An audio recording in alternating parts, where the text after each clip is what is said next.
Hi everyone, I am here once more to teach you commercial application, and the chapter that I'm doing is market and marketing. Uh, this is the topic that we have already covered in the previous classes: meaning of market, types of market, meaning of marketing, stages of marketing. And today I am going to do meaning of product and service with examples, differences between a product and a service, and why has service become so important in today's life. So let's proceed. Product. When I say product, I'm sure you must be visualizing something, articles like car or smartphones. When we talk about the product, what comes to our mind may be like the shape, size, color, features, and when you are talking about smartphones, maybe configuration or maybe how good the camera, so on, so on, so, right? So now let's say a product is a physical object. Now, what is the meaning of physical object? The thing which has physical existence, which can be touched or can be seen. It is offered by one party to another. Yes, sellers to buyers. There is always someone who will sell and there is always someone who will buy. It has exchange value, means a product has a monetary value. It has a price. It can satisfy needs of people. Definitely. Now, when we need to define the word product, how do we do that? A product can be defined as a product is anything that can be offered to a market and can satisfy a need or want. For example, a ball pen, a car, a refrigerator, or a house, and so on. There are number of products available in the market.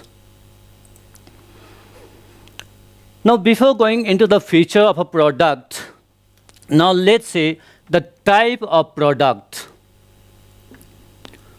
Product types. The products are basically divided into consumer product,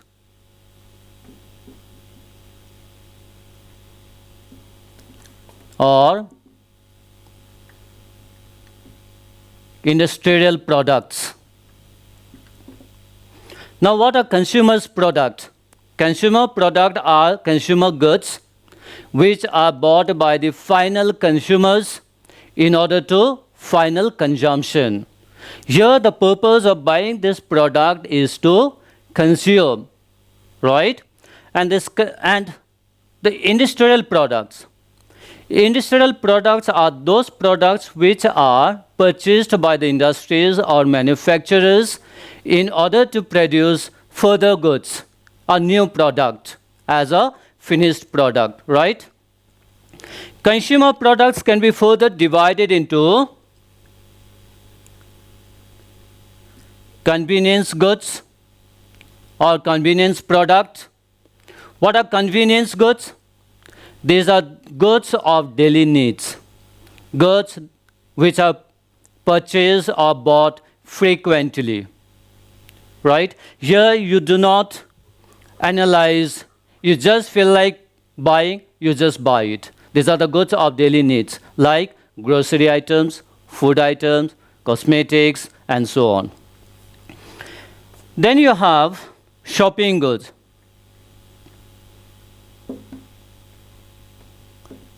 Yes, these goods are those goods which you buy after doing some amount of analysis or after taking up some research with regard to price, quality, warranty, features, right?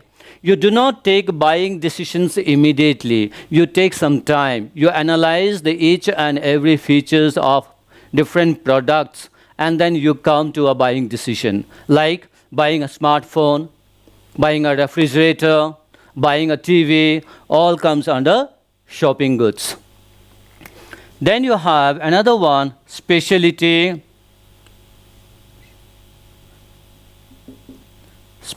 goods. Specialty goods are premium products, products of high value, the possession of which will give you a kind of status in a society, a kind of show up, right? Here, you really analyze the product, and then buy. These products are bought by a few rich people who do not care about the price. So these are the different kinds of products. Now after doing this, we'll go on to the features. What are the different features of a product? Number one, tangibility. Yes, which can be seen, touched, and felt. You can see the tangibility of a product, right? You can see the color, you can see the shape, size, you can touch it. Exchange value means a product has monetary value. There is a price for the product. Replaceable. Yes, very good. If you are not satisfied with the performance of the product, that can be replaced, that can be returned. Life cycle. Every product has a life cycle like a human being. It takes birth, it dies, and in between it lives in the market. So there is a different life cycle for different products. Associated attributes. Yes, when we talk about a product, what do we try to associate a product with? Color. So, say a car. The car is red. The car is big. Right? The car is spacious. The car is luxurious. The car is comfortable. These are the features or things we associate with a product. When you talk about associated attributes, there are some attributes which are tangible and some are intangible, like say shape, size, color, right? These are tangible. But if you talk about comfort, luxuries, this can only be felt.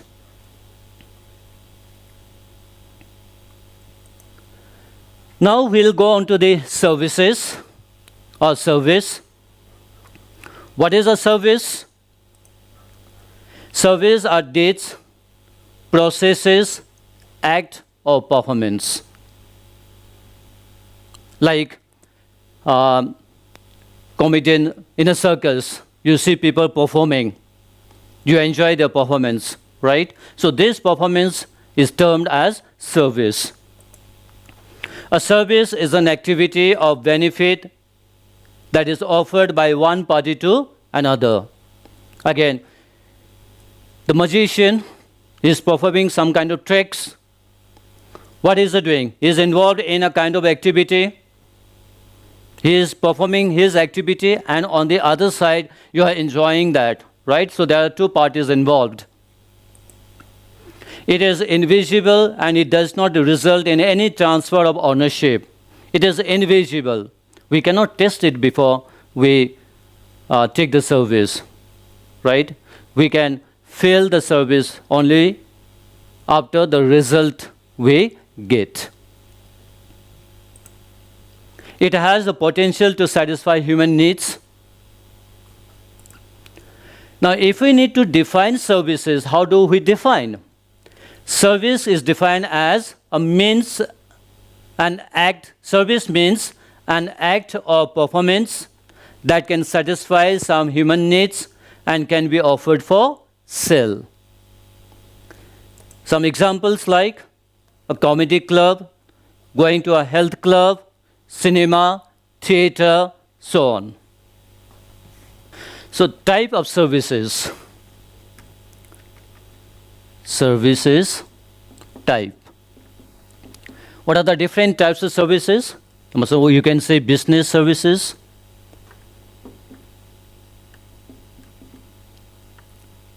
business services. So these services are provided by business organizations like transportation, insurance, banking, so on. Number two, social services or social service. These are provided voluntarily, maybe for personal gratification, in order to provide, with the objective of providing some services to the society, like providing meal to the needy. 3, you have personal service. This is the service provided to an individual according to his requirement, like a haircut by a barber, parlor, or treatment from the doctor. These are all provided as per the requirement of an individual. So services can be broadly divided into business service, social service, and personal service. Now we'll go on to the features of services or the characteristics of services. What are the characteristics? Intangibility means invisible. Services are not visible, they are felt.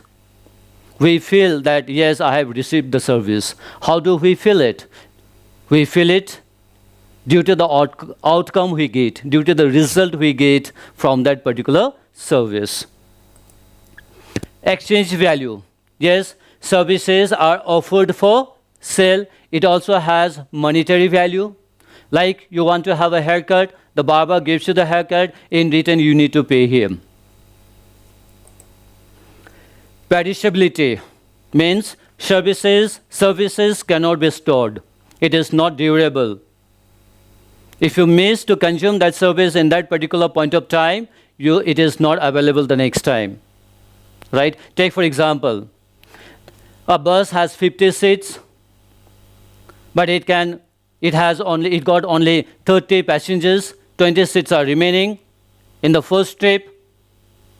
Right? Now these 20 seats will not be available in the second trip once the first trip is done. So that 20 seats is not available for the second trip. In the second trip, it cannot be 70 now. Right? This is what it means by perishability. Variability means it is not standardized. Services are not homogeneous. It varies from person to person and from time to time. Like this time you went to a restaurant, you had a meal, you found the ambience very good, soft music was there, the food was served immediately, it was a hot, spicy food, and you are saying inside, oh, today I'm very happy with the service I got. So you felt the difference from the first visit.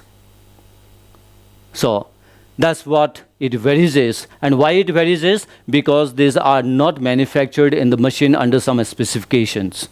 Right? Inseparability.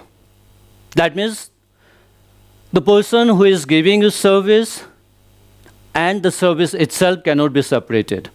Take an example of a driver and a cab. You want the service of a driver to take you from point A to point B. The driver has to be in the car and drive you from one place to another place. A driver cannot give you service being away from the car. He has to take part. Right? So that's what. His service cannot be separated. If you want to take the service from the driver has to be in the car. Right? Now we go on to the differences between a product and a service. So guys, here I would like to tell you one thing. Even in the question, even in the exams, if you get a question based on differences between a product and a service, try to follow a tabular method of answering the question here. you can divide into three parts or three columns. First column you can write basis of distinction, then whatever is asked, product or service. First point, tangibility. Product, it can be seen, touched and felt, whereas in case of services, it cannot be seen and touched. Number two, inseparability. A product can be separated from the makers. At the time of sale of product, the producer need not be present. A service cannot be separated from the service provider. Service provider has to be present at the time of giving service, of course, which I have already explained to you. Perishability, you have the difference here. Homogeneity, products are identical. That means products are same. Service cannot be same. Services vary from person to person or from time to time. Quality. Yes, in case of product, you can measure the quality, but which you cannot do with services. Replacement.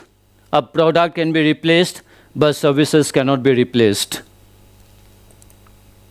Ownership. In case of product, different person can be owner of a product at different point of time, but service, no. It is the same person who owns the service. Like barber, haircut. You cannot take the service from him and give the haircut to another person, right? Yes. Now when we are talking so much about service, the service has become so important in today's life. The economy, the service sector is growing in the economy. And you know why? What are the reasons for the growth of the service sectors? Yes, these are the reasons. Improved standard of living. Why? The per capita income increases. Your income increases. So, you would like to consume different services. Maybe like you go to parlor, right? You go to gym, you go to fitness centers in order to keep yourself fit. So the demand for these kind of services increase with the increase in your income. Improved communication. With the modern means of communication, there is the growth of these service sectors like BPO, KPO. We talk about call centers, no? Many people are employed in the call centers. Telemarketing. Okay? Urbanization. Now there is a trend of people moving from rural sector to the urban areas. Lots of people are moving towards the urban places. And this has given rise to the demand for what? Housing, infrastructure, education, health sector, policing, law and order. Rapid industrialization. Lots of industries coming up. Now with this increase in the industrialization, there is a demand for what? There is more demand for transportation, insurance, banking sectors, and so on. Women in workforce. This is the present trend. Women are doing job, they are working. So this has led to the rise in the demand for babysitting, crèche, domestic help. So these are some of these reasons why service have become so important. Yes, for recapitulate, and here I would like to explain you 3 points that you have to keep in your mind while writing the answers. I see boys and girls not giving due importance to writing answers in a proper format. Right? So in order to get good marks, your answers should also be in the proper format.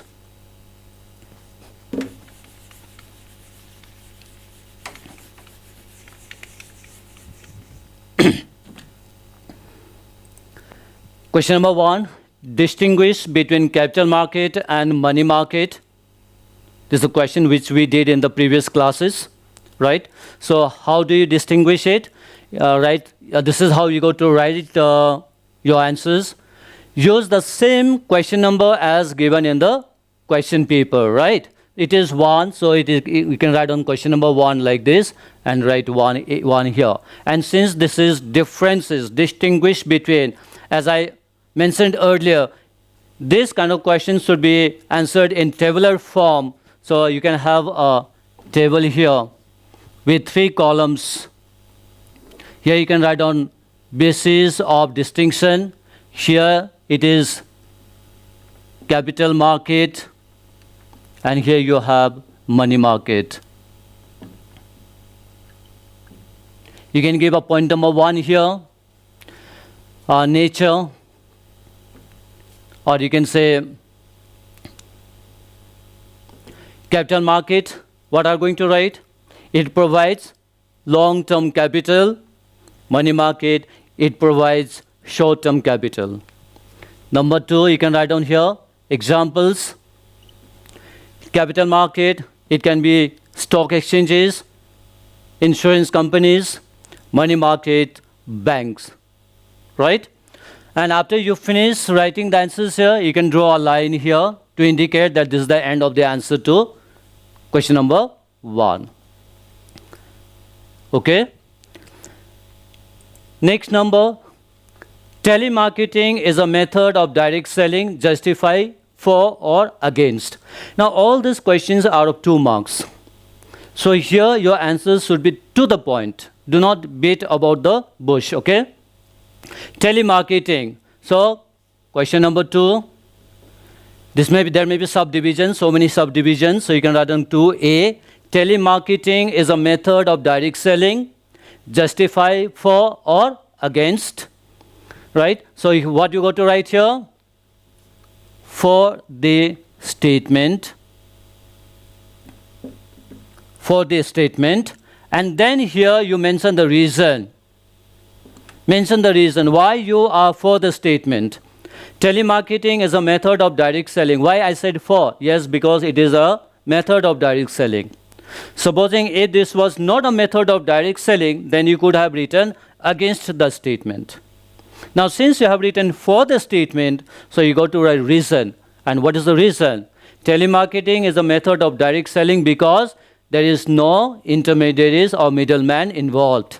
Buyers and sellers are directly contacted. A seller directly contact to the buyer. Now number 3, this is long answer type question. Here this question will be asked for 5 marks. So I'm just showing you how to write the answer. This is done, so I draw a line here. Question number 3, in which stage of marketing is the consumer considered the king? Explain this stage briefly. So here you see the question, there are 2 parts.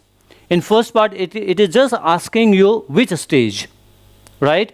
And in the second part, you go to explain that stage. So your answers should also be in the same order. First, in marketing oriented stage, the consumer is considered the king. Consider the king. First part finished. Explain the stage briefly. Then from here, get a paragraph here. From this paragraph here, you start explaining or writing the explanation about the stage. Right? So this is how you go to write down. This is also done. It can be 3A, B, C like that. And yes, the lastly, question number 4. Mention the main features of a product. Explain any 2 in details. So again, this is a question of 5 marks. There are 2 parts in the question. First, you are asked to just mention the feature, and in second part, you are asked to explain any 2 of them. So here you go to write question number 4. Let's say it is 4A. Question 4A. the main features. So go to write the main features of a product are, what are the main features? Tell me, do you remember? Yes, these are tangibility, okay, exchange value, replaceable, right, life cycle, all these things you can mention here. This is the end of the first part. Explain any two in details. So any two of these four features you can take to explain. So let's say I take tangibility. I write tangibility. I explain. I underline it and then I start explaining. Explanation for the first one is done. I take another point, say life cycle. Again, life cycle of the product. Okay, this is another hit point. So underline the points. This is the correct way of answering the questions. Okay, then you start explaining them. Once it is finished, draw a line so that the answer to that particular question is done. Okay, guys. So here, I think here we have come to the end of this chapter as well as the topic. Study well, do prepare well, and wish you all the best. Thank you. Stay home and stay safe.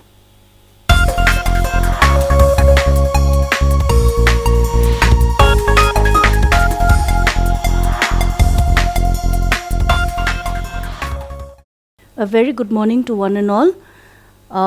Today we are going to continue with the last portion for the chapter, climate, that is the climatic table, which is an important part of it because that comes as one sub-part of the question number 3, that is the chapter on climate.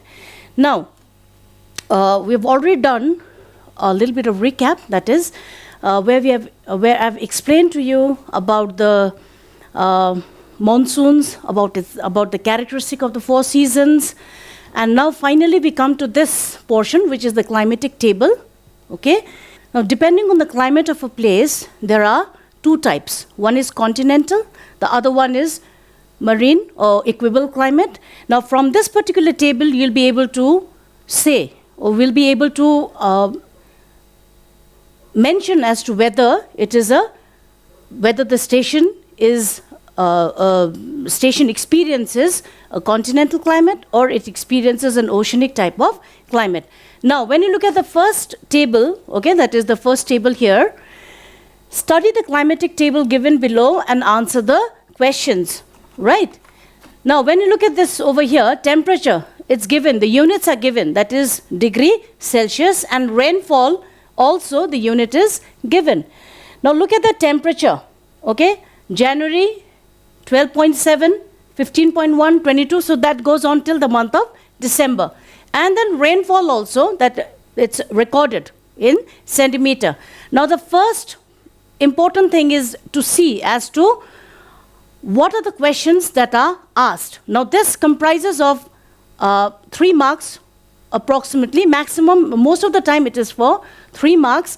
So out of 10 marks for the chapter on climate, 3 to 4 marks will be for the climatic table. That will be the last question. Okay, for this is for question number 3. That is the chapter on climate.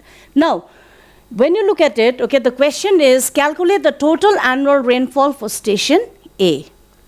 Now, calculation of the total rainfall, you'll have to make sure that you do it in the rough work along the other side of the page, and you write down all the numbers, that is this number, the lower figure where rainfall is mentioned, all the figures together, and then you add up. In this case, I've already done for you, the total rainfall is 68.4 centimeter. So the total rainfall for the station is 68.4 centimeter. Now, the next question is, what is the annual range of temperature?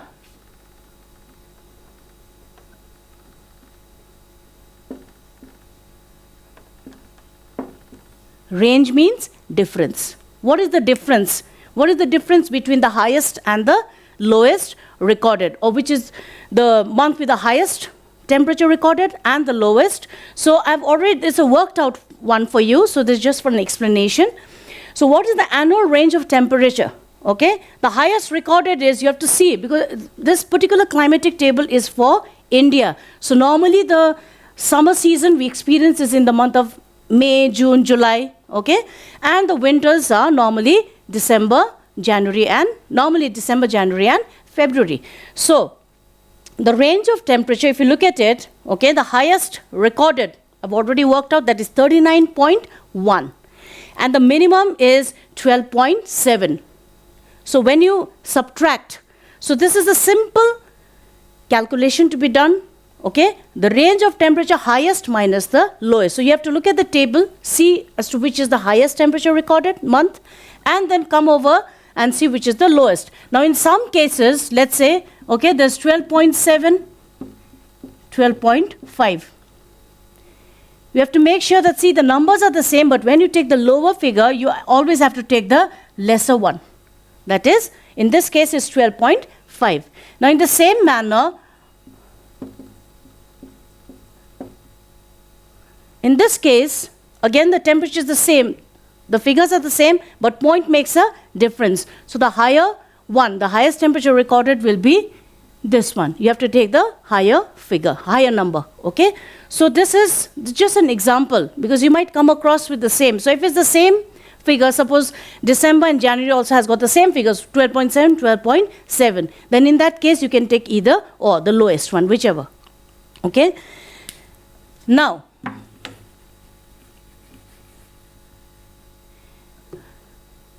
so the range of temperature is 26.4 degrees Celsius. Remember, students, one thing is that you have to make sure, where if you are sitting down with your copies or with your textbooks, please write it down that if there's no unit, no marks. If you do not mention the unit, the calculation may be correct, but you will not get any marks for it. So, the next one is, name the winds that bring major part of the rainfall to this particular station. I have mentioned over there, the southwest summer monsoon wind causes rainfall. Now, one thing is, like in case of continental location, most of the rainfall, the major part of, not most, but the major part of the rainfall is recorded in the month of June, July, August, because that's the onset of the monsoon. And continental region here, continental region, I've already done in the previous lesson about with the diagram, with the climatic, with the onset of the monsoons. Now, this particular region, landlocked area, which experiences continental climate or extreme type of climate, this is the region, okay, that gets most of the rainfall in the month of June, July, and August. In case of coastal location, we'll come to that later on. In case of coastal location, either it will be the onset or either it will be the withdrawal or the retreating monsoon. But in this case, particular one, that is station A that I've done, this one, okay, is southwest summer monsoon wind causes rainfall. Why? Because if you look at it, the maximum rainfall is in the month of July, August, and September. These are the 3 months, July, August, September, which means to say that they receive rainfall from the southwest summer monsoon winds. Okay? Now, the next question is, what type of climate does the station experience? Give a reason to justify your answer or to support your answer as to why you declaring that it experiences this type of a climate. Okay. Now, the station experiences continental, I've mentioned over here in bracket, extreme. A continental extreme type of climate as the range of temperature is more. So, the difference in temperature being more, it is continental location. Because the summers are very hot, winters are pretty cold, like the landlocked areas, like for example Delhi or Bihar or some parts of Madhya Pradesh or some parts of Western India, where the summers are very high. It's very hot. The temperatures are very, very high, and the winter temperatures can go down to single figures also, where the range, the difference in temperature becomes more. Okay, so this is to do with your station A. That is continental climate. Now, we move on with the next one, that is station B here. Now, in case of station B, look at the temperature over here. again, it's in the month of January it's 24.4, and the maximum temperature is in the month of May again, where it is 30.0 or 30 degree Celsius. So if you look at the range, there's hardly any difference in the temperature. Now if you look at a graph, if you have to make a graph for this, there will be a slight change only. Likewise for the previous one, where the difference would be more, will be shown more on the graph. Now, apart from that, if you look at the rainfall, in some cases you might get this kind of a table where the rainfall is not mentioned. There are 3 months with no rainfall, so I've chosen this, okay, where the rainfall is nil, 0. So what is the range of temperature? Again, it's the same thing. Range of temperature is the highest one recorded. I've already worked out, that is 30.0, minus lowest is C. Again, look at this, I told you.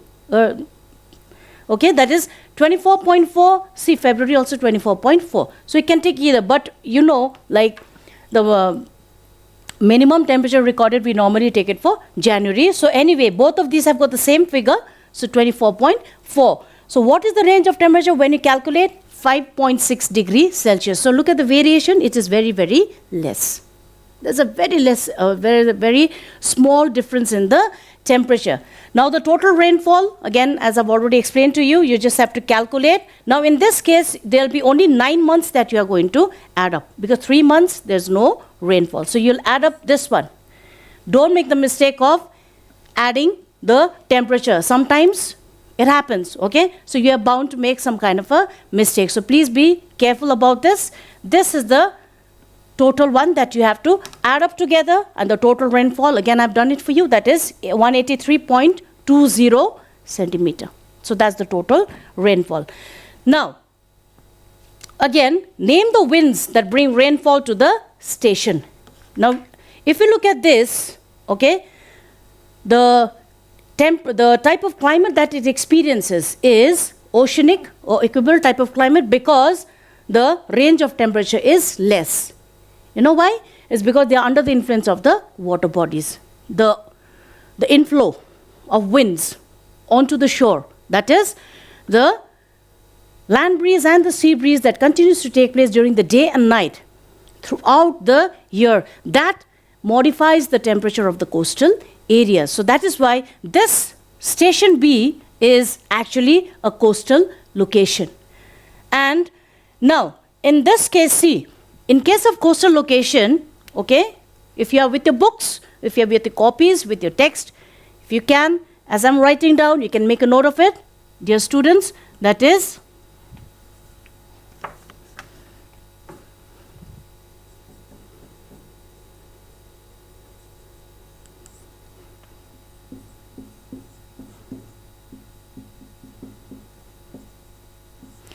now, from this particular rainfall, the answer, okay, from the rainfall itself, you'll be able to locate.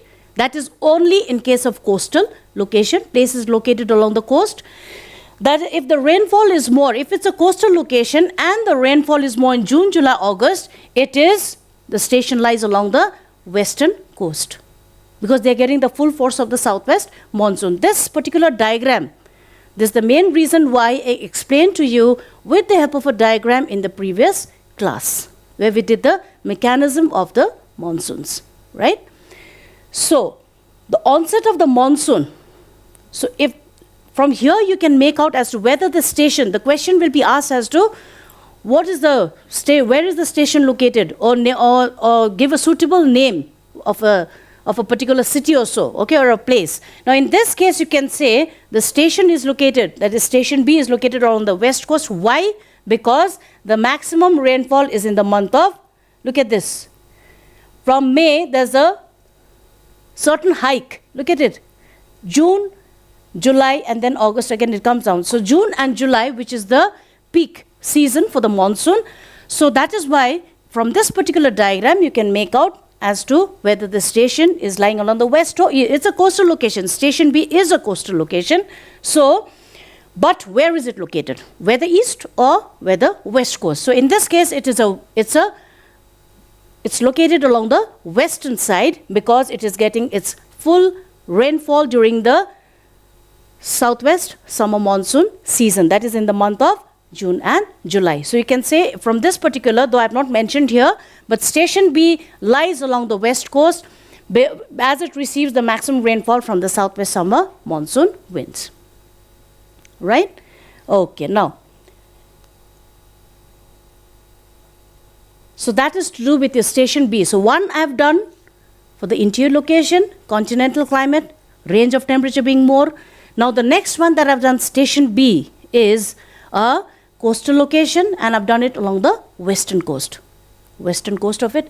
Now we come to another one, that is station C. I've mentioned over there, okay, because the names of the places are not mentioned, it's not given. So station C, where, look at the temperature. Temperature again, look at the January, 24.5, approximately 25 degrees Celsius. And the maximum temperature over here is in the month of June. It's again a worked out 32.5, right? What type of climate does the station experience? That is more often asked question in the ICC examination for your paper for geography. What type of climate does the station experience? The station experiences, I've mentioned, oceanic or maritime. There are other names also, equable, marine. These are the type of climate that is experienced for this particular station C. You know the reason why? It's because the range of temperature is very less. Station B and station C, if you see, the difference in the temperature is less, right? So if you look at it, the highest temperature is in the month of June, and minimum is again 24.5, that is in the month of January. When you subtract, I've done it for you, you get 8 degrees Celsius. So look at the range of temperature. Summers are hardly around 32, 33, and winters around 25. So difference in temperature is less. Remember this, when the difference in temperature is less, it is always coastal location. And when the difference in temperature is more, when the range of temperature is high, summers are very hot and winters are cold, when you calculate the difference over here, range difference, when it's more, it is always interior location. Now in some cases, in case of some coastal regions, okay, that is the question, they give you the answer itself. Because if you look at the third question, on which coast? So from this particular one, from this particular word itself, you know that it is a coastal location. All right. So on which coast is the station located? And give a reason to support your answer.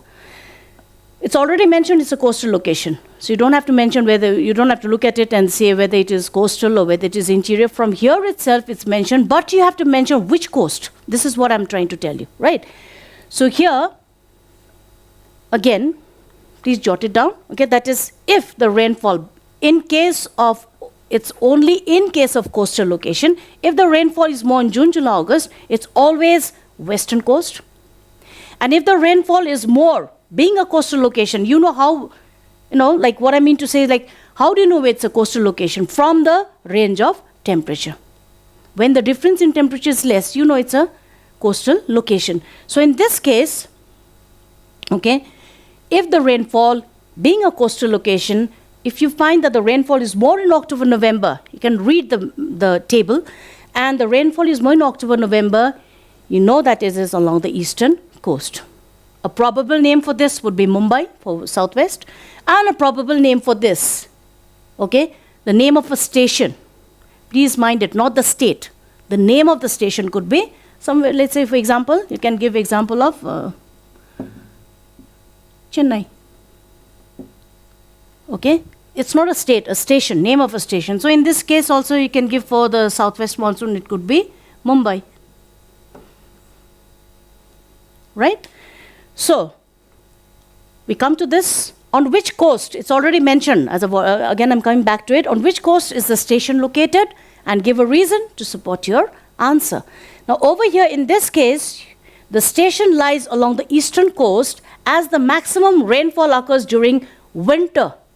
Look at this, maximum rainfall, look at June, July, it's 4.5, 8.7, 3.8 that way. But if you look at October and November, the season of the retreating monsoon, you find it is 30 and 35, right? So, the maximum rainfall October, November means which coast? East Coast. I'm not saying it's Chennai. I'm just saying that it's the location is Eastern Coast. So from here you can say that the station lies along. I hope you've understood this. The station lies along the eastern coast as the maximum rainfall occurs during the winter, October, November, and give a reason because it receives from the retreating monsoon. And the answer is also there because it is receiving maximum rainfall from which winds, that is the retreating monsoon in the month of October and November. Okay, so this is a very important, that is why I did 2 of these coastal location and 1 of the continental one. Okay, so calculate the total annual rainfall. It's simple as that. Total annual rainfall is 129.2. It's already worked out. I've already done for you. And this one, please make sure you mark this and keep a note of it. That is, no marks will be awarded for not mentioning the units. Or you can write simple as that, no unit.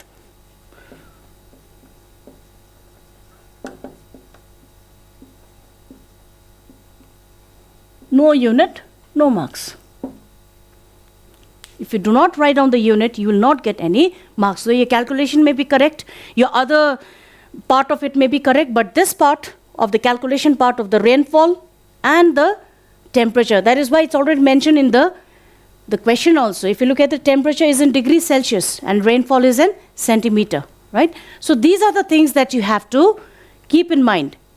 The 2 types of climate, continental and equable or oceanic type of climate, where I've done both I've worked out for both the climatic table, for both the type. One is the continental, the second one is though the station is not mentioned, that is the southwest monsoon, that is the western coast, and I've also done the third one where the answer is there itself.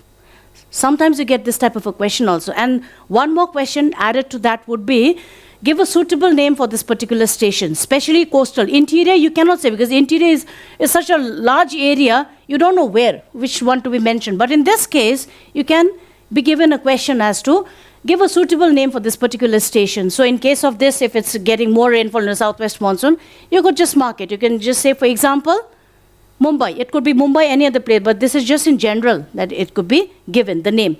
And in case of the retreating monsoon, you can give the name. A suitable name for a station could be probably, there are certain words that we use. Probably we could say like it is Chennai. Okay? So this is to do with your climatic table. And I'm going to continue in the next class with another chapter.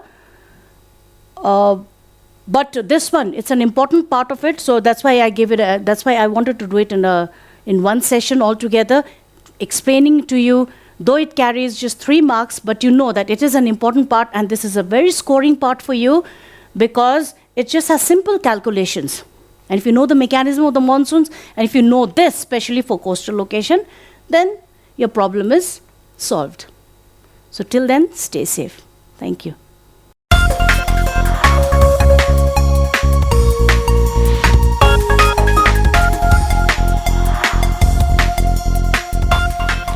Hi, welcome once more to one more episode of the online classes on KTV.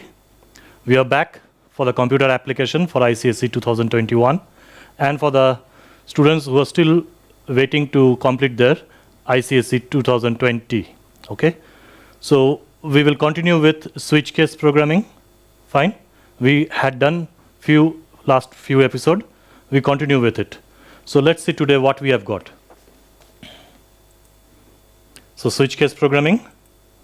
Okay, today I've given a question here.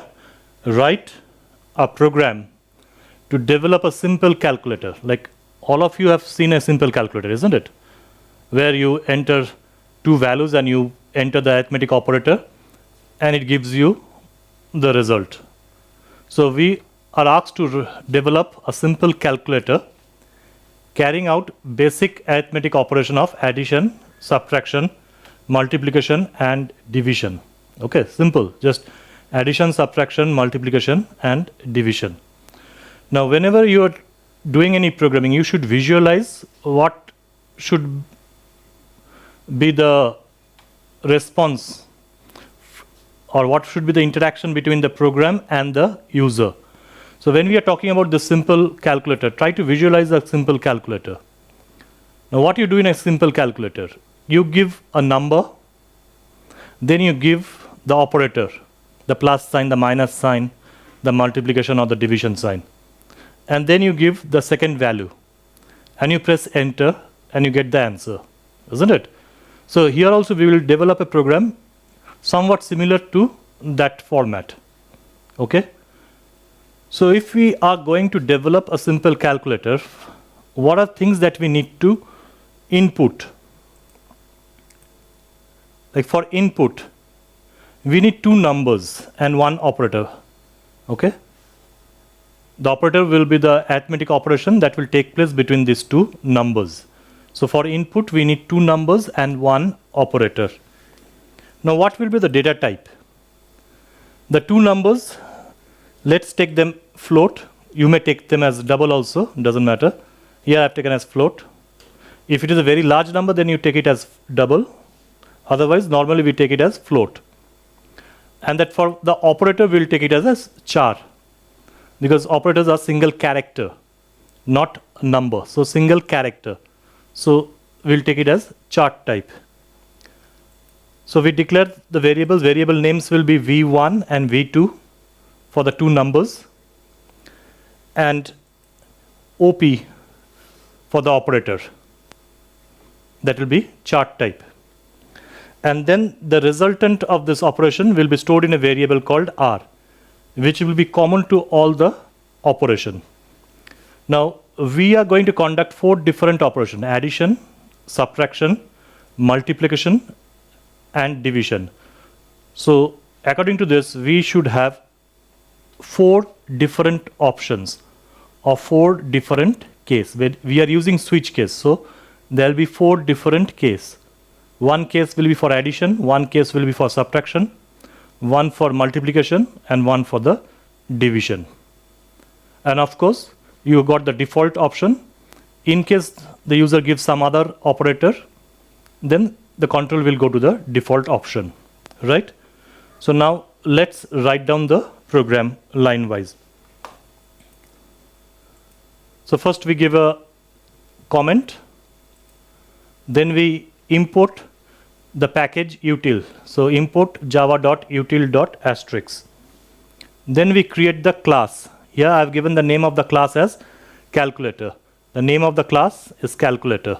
Okay, the identifier. Then we give the curly bracket, open curly bracket. Next we declare the main function. So public static void main.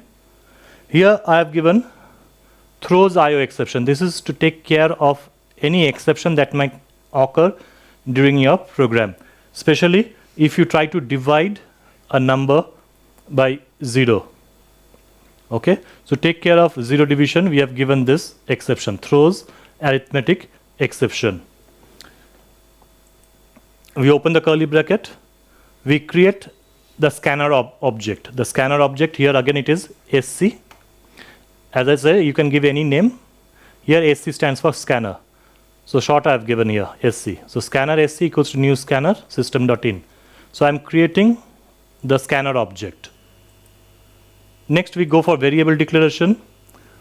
We declare v1, v2 and r as float type because these are numeric variables. We will be storing numbers. So v1 has been initialized to 0.0, v2 0.0 and r also 0.0. F is to represent that it is float. So 3 numeric variables have been declared. Now we declare the variable op where we will store the operator is of chart type. So char op equals to again initialized to nothing. Now we make our program interact with the user, tell the user what it is going to do. So we have got the simple statement. A simple statement will come on the screen saying that it is a simple calculator.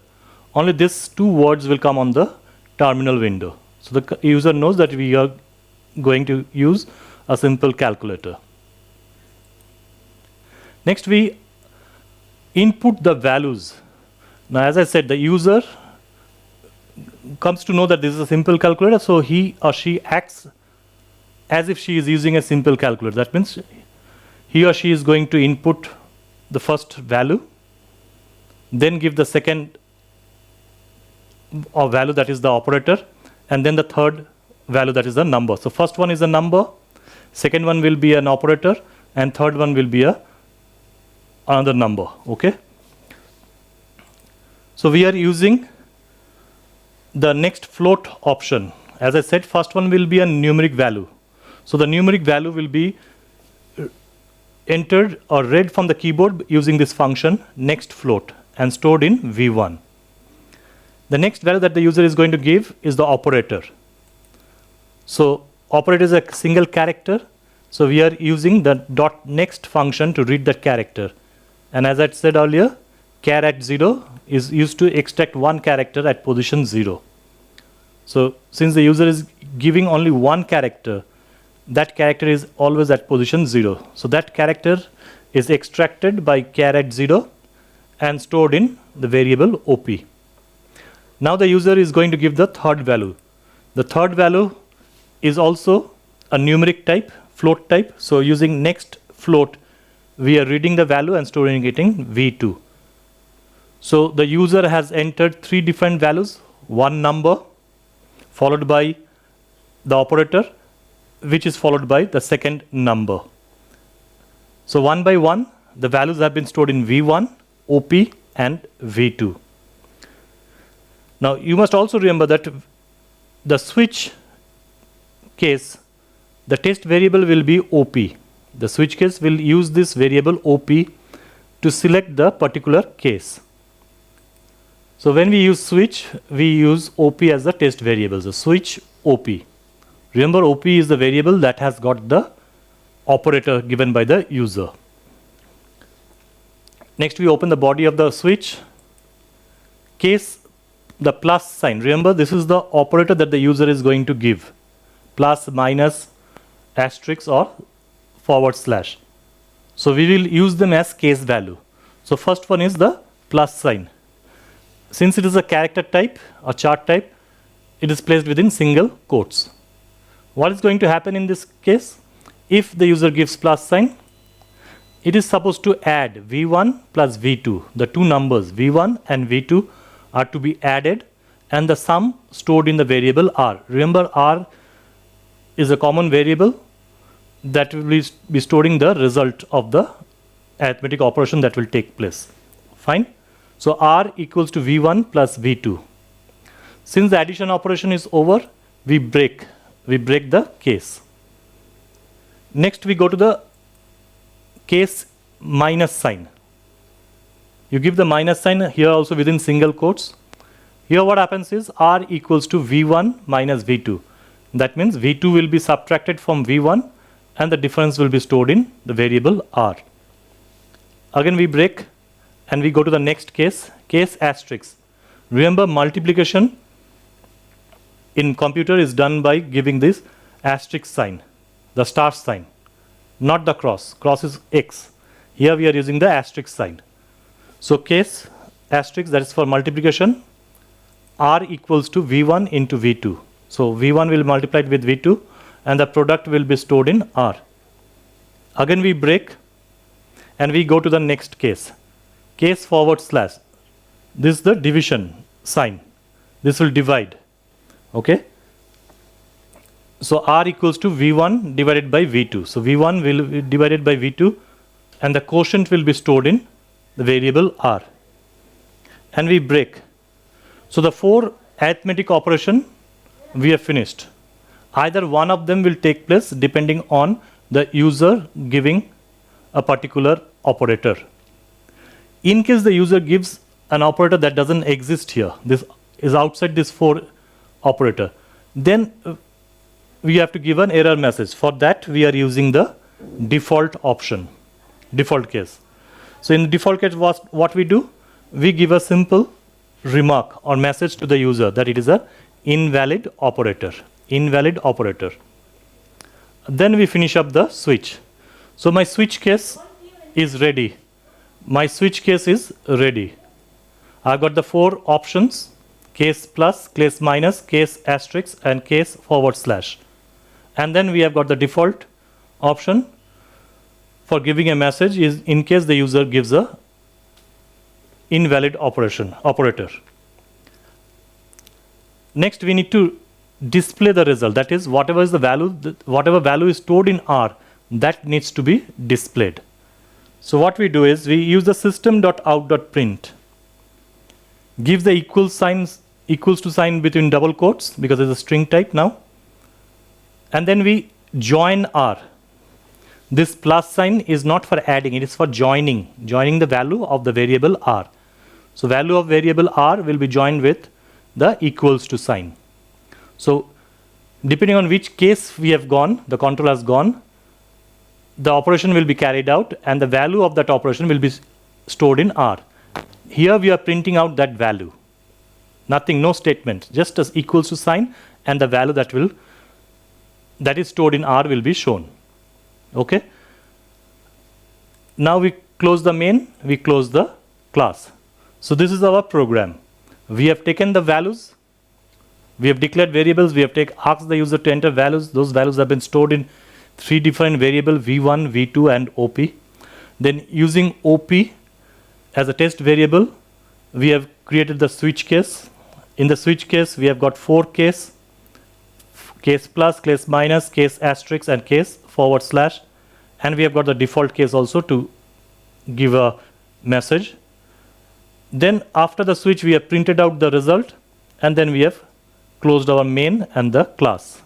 Fine. So this is the program that is expected to solve the problem that was given to us. Now we have run this program in BlueJ and let's see what we get in the terminal window.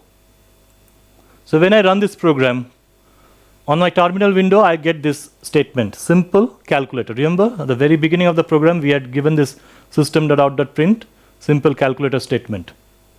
So the 2 words, simple calculator, comes on our screen. This is the heading. Fine. After this, the cursor will just wait because, as I said, you have to remember that this is a simple calculator. In calculator, there is no other remark. The calculator never tells you to enter first number, enter second number, enter the operator.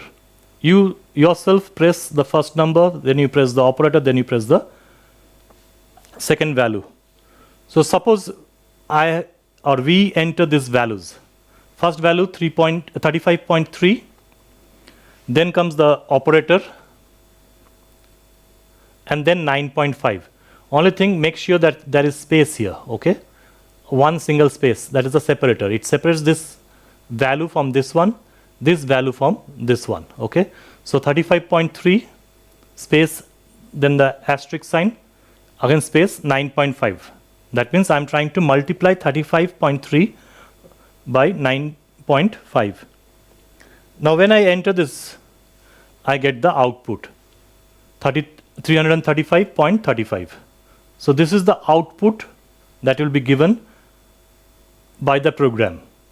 So see, it looks like a simple calculator. You enter the first value, you enter the operator, you enter the second value. The moment you press enter key, you get the result. Okay. Now let's see with one more case. Okay, here I've got the plus, the addition operation. So 80.005, that's the first value. Then the operator plus, then 6.4, the second value. So I'm trying to add 6.4 to 80.005. Now as the user presses the enter key, this is the output that is shown by the program. Your program will display this message, this output, 86.405.